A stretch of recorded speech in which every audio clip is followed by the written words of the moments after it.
చాలా విలువైనది, వృధా చేయకూడదు.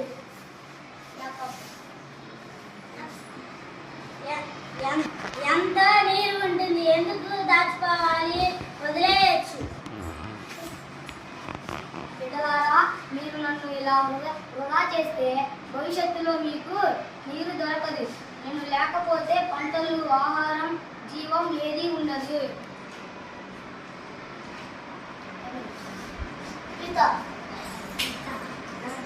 నీరు లేకపోతే జీవం ఉండదు. అందుకే ప్రతి నీటి బొట్టు అమూల్యమని గుర్తుంచుకోండి. వర్షపు నీటిని నిల్వ చేయండి, ట్యాప్ మూసేయండి. పంటలకు జాగ్రత్తగా నీరు వాడండి. క్షమించు నీటి తల్లి, ఇకపై నీటిని వృధా చేయను.